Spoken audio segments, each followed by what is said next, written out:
Get ready, Buzz fam. The news cycle is moving at warp speed, and we've got the hottest, most talked about updates hitting your screen right now. From explosive live performances that are redefining stardom, we're diving deep into what's making waves. You won't want to miss these unmissable stories. Stick around, because this is Billie Buzz. First up, we're hitting the road with a sensational review of a performance that's got everyone buzzing. Imagine a concert that blends 2010's video game aesthetics with high-fashion runway moments and a carefree spirit that's taking the world by storm. This artist is not just singing.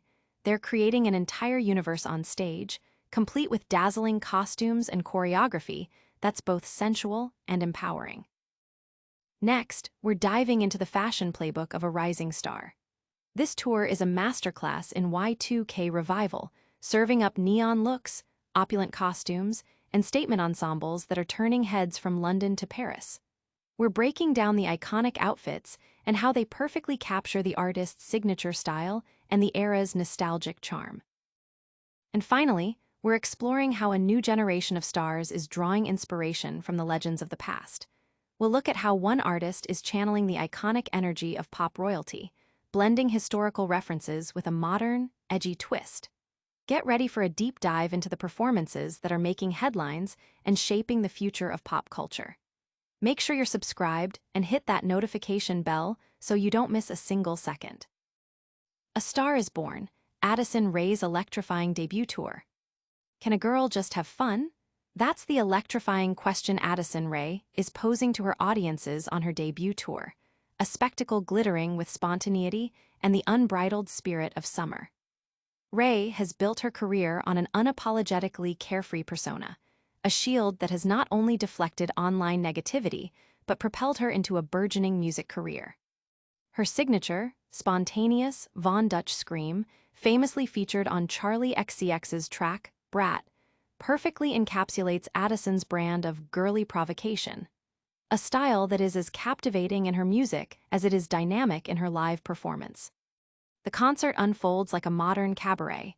Opening with Fame is a gun amid swirling smoke machines and dancers sporting police hats.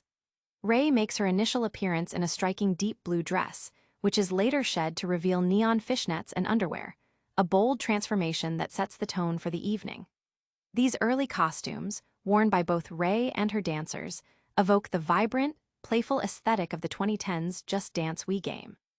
This choice resonates powerfully with a performance-focused concert where Rae's dancing and sheer passion for movement take center stage.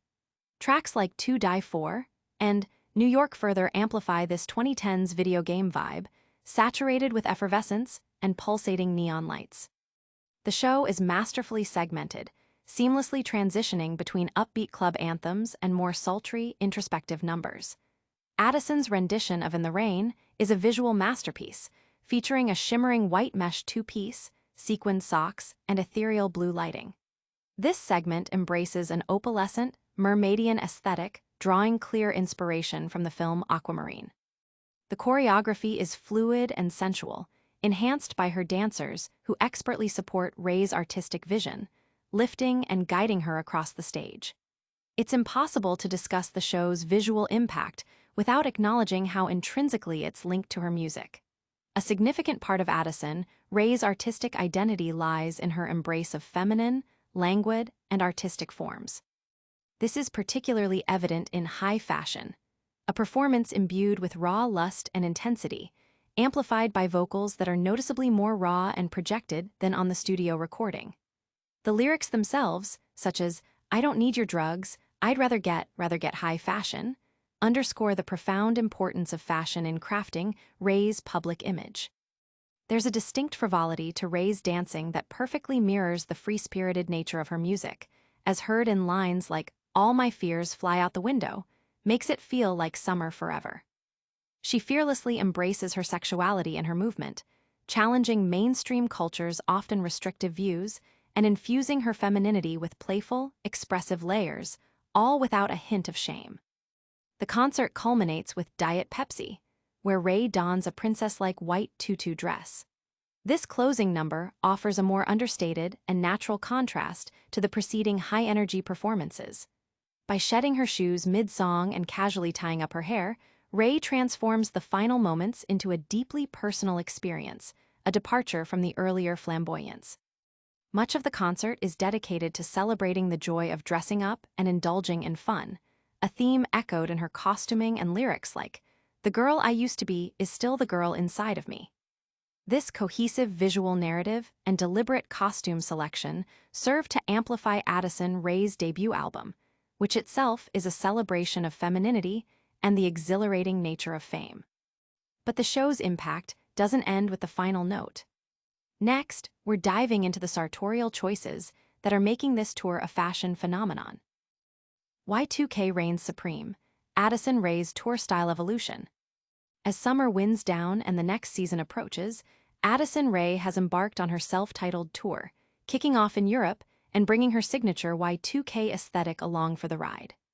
This tour is a vibrant showcase of cheeky neon ensembles and opulent costumes that scream pop star. And CR is meticulously tracking every eye-catching look from Addison Rae's The Addison Tour. During her two-night stint in London, Rae donned her classic club uniform, a neon-infused outfit featuring fishnets, garters, a miniskirt, and a layered bra set in striking shades of pink and blue. This white decay-inspired look extended to her makeup, with bold blue eyeshadow gracing her lids. However, the most unforgettable look from the London stop was a stunning white ensemble, a ballerina-esque silhouette defined by a plunging neckline and a dramatic two-tiered tulle skirt. In Paris, the city synonymous with love and high fashion, Addison Rae presented a series of looks that highlighted her versatility. She began with a deep blue, knee-length dress, chosen to reflect the moodiness of her more emotional tracks. This was complemented by simple heels featuring neon pink and green straps, subtly hinting at the vibrant energy to come. Later, she sported a new iteration of her neon look, this time pairing a simple hot pink bra with an orange miniskirt and light pink thigh-high tights, all secured with garters. No tour wardrobe would be complete without her dazzling, embellished bra and mini-shorts set, a guaranteed showstopper on stage. Making her way to Manchester for the second stop of the tour in the UK, Rae appeared ethereal in a glittering, ornamental set. This intricately embellished design beautifully caught the stage lights, paired with matching heeled boots and her signature tousled hair. On the same night, she delivered another high-energy look reminiscent of her Dublin show, a kaleidoscope of neon hues. This vibrant ensemble was accessorized with black heels and a matching black baker's boy cap, adding a touch of urban edge to the pop aesthetic. The tour's opening night in Dublin, Ireland, set a high bar for style. Rae masterfully balanced the roles of party girl and divine feminine, showcasing a range of high-contrast looks. In a Technicolor display, she wore a series of neon pieces, chemical green fishnets, an orange miniskirt, and a bright pink bra and garter set. This was followed by a quintessential Y2K look that perfectly captured the album's mood, a flowing white see-through top paired with a mini skirt, offering a tantalizing glimpse of glittering underclothes beneath. Completing this ensemble were knee-high shimmering, studded boots, solidifying the era's influence on her tour wardrobe. These fashion choices are more than just outfits, they're a statement. But how does this new wave of pop stars connect with the icons who paved the way? Addison Rae, the pop savior, arrives in Paris. With her TikTok dances and dazzling stage presence, Addison Rae has officially arrived, and her concert at the Zénith in Paris on September 2, 2025, serves as a powerful declaration. She is here to save pop. Echoing the trajectory of legends like Britney Spears, Rae is not just performing. She's actively building her own devoted fanbase, proving her staying power beyond social media fame. As Rae proclaims on her hit, "Fame is a gun," there's no mystery, I'm gonna make it. Gonna go down in history. After witnessing her performance at the Zénith, it's clear this prophecy is well on its way to fulfillment. What makes her ascent even more remarkable is her origin story. Before captivating audiences as a singer, songwriter, and actress, the 24-year-old was a global TikTok sensation. This transition from influencer to global phenomenon has been publicly championed by artists like Charli XCX and Arca. Rae's success is further cemented by her enticing singles, awe-inspiring music videos, and her critically acclaimed debut album, Addison, released in 2025, which masterfully blends dance pop and trip hop elements. Yet, a lingering question remained. Could she translate this online success into a compelling live performance? The answer is a resounding yes. Addison Rae has launched her first tour, the Addison Tour, and her Paris concert was one of her initial live showcases. Originally slated for the Olympia, a surge in fan demand necessitated a move to the larger Zenith venue, a testament to the immense craze surrounding her. And it's easy to see why the excitement is justified. On stage, Rae possesses the innate charisma and talent of a seasoned performer. Her strong dance skills are immediately apparent. She moves with the music, creating a hypnotic effect that commands the audience's attention throughout the show. Dance is clearly one of her primary strengths, meticulously highlighted through engaging choreography and stylish costumes. Despite a minimalist set design, featuring only a forged iron gate, a chandelier, and dynamic light effects, Rae, the consummate showgirl, relies on her physical prowess and the energy of her dancers to captivate the audience. Miraculously, it is more than enough. Her singles, a blend of pop, synth-pop, R&B, and house, have already made significant waves online. Tracks like Diet Pepsi, High Fashion, Aquamarine, and the melancholic Headphones on showcase a sound that plays with 2000s pop nostalgia. While her voice may occasionally waver, it is undeniably irresistible and deeply moving. The raw energy she exudes on stage, coupled with the audience's fervent reaction, draws parallels to iconic artists like Britney Spears, Lana Del Rey, and Madonna. She also delivers a powerful performance of her feature on Charli XCX's Von Dutch, complete with the signature scream that has become a hallmark of the track. Much like Charli XCX, the queen of Brat Summer, Addison Rae demonstrates an impressive ability to command a full hour-long show, proving she doesn't need elaborate sets or a massive troupe of dancers to hide behind. Her trajectory is undeniably on a winning path. Her performance is a testament to her burgeoning star power. But how does this new generation of artists measure up against the established legends of pop history? Addison Rae, weaving a new stardom from pop's past. Stardom, like the cosmos, operates in cycles. Stars that burn too brightly eventually explode, leaving behind debris from which new, industrious entities emerge to forge meaning. This phenomenon is as true in Hollywood as it is in the vastness of space. Following the collapse of the old studio system in the 60s, aging stars were often relegated to low-budget psychological horror films, with figures like Joan Crawford wielding an axe and Hedy Lamarr transforming into a vengeful cougar. Today, ex-TikToker Addison Rae is embarking on her first world tour, the Addison Tour, armed with her own constellation of influences to playfully rearrange. The legacy acts, Britney, Kylie, and Madonna, inheritors of Hollywood's golden age of stardom, are now in her sights, ready to be reinterpreted through her unique lens. Rae's audience at London's O2 Brixton is predominantly composed of teenage girls, many dressed as if they've stepped out of a mid-2000s summer day. In this era of referential concert dressing, Rae's performance renders every throwback look seemingly short-sighted. She embodies the postmodern pop star, seamlessly navigating historical touchpoints at double speed, all while cloaking them in a layer of sinister glamour. A prominent wrought iron gate, emblazoned with a massive A and shrouded in dry ice, stands center stage.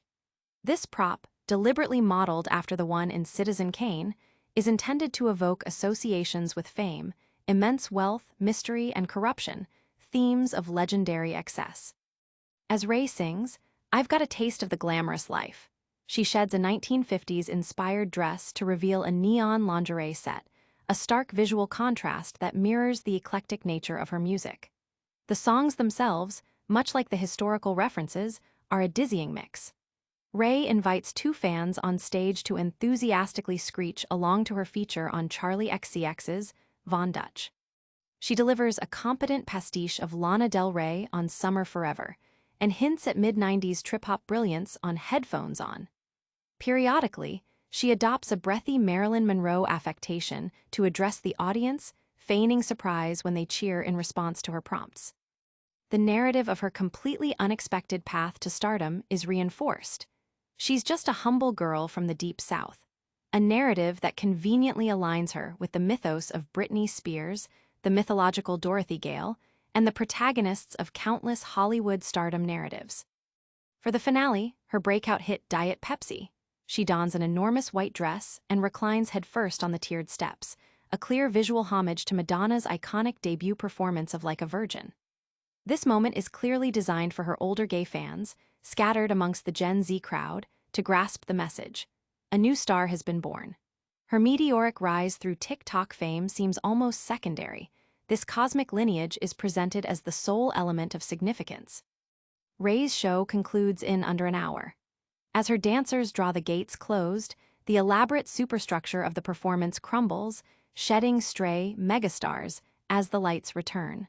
Her historical homage is complete, a serious undertaking that perhaps only she could have conceived with such conviction. This performance is a bold statement of intent, a legacy in the making. Now, let's wrap it all up with a quick recap of today's top stories. And that's a wrap on today's electrifying updates. We saw Addison Rae redefine live performance with a tour that's part cabaret, part Y2K dream. Her fashion game is strong, channeling iconic looks while forging her own path. Plus, we explored how new stars are building on the legacies of pop royalty, proving that the future of music is bright and bold. Don't forget to like this video if you loved it, subscribe for more daily buzz, and hit that notification bell so you never miss an update. Let us know your favorite moment in the comments below, and make sure to follow us on all social platforms for behind-the-scenes action. See you next time on Billie Buzz.